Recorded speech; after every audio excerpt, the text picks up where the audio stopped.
धोक्यात वाचलं डॉक्टर, नाहीतर आज काही खरं नव्हतं आपलं. रेश्मा, काहीही झालेलं नाहीये. तुझ्या नवऱ्याला बाटलीत कसा उतरवायचा हे बरोबर माहितीये मला. हे असंही सतत बाटलीतच बुडालेले असत. तीच तर अडचण. अगं तुझी अडचण दूर करायला मी आहे ना. हो,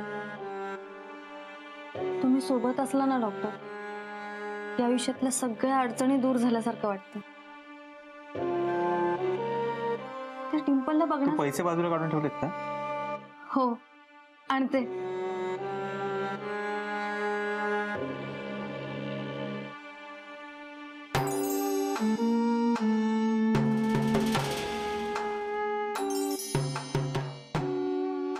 तुमचे पैसे. Thank you so much Reshma.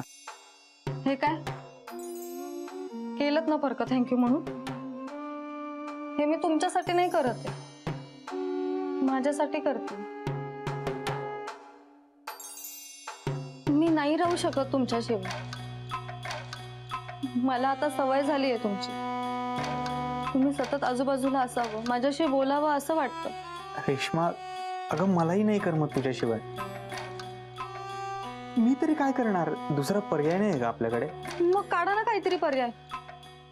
किती दिवस राहायचं? इतक्यात कशाला पुढचा विचार करायचा? उलट आता जे चालू आहे ते छान चालू आहे की. पुढचं पुढे बघूया.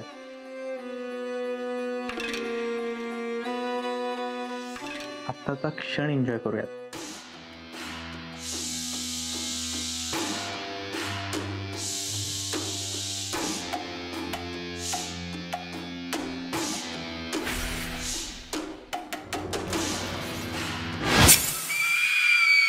La-di-da!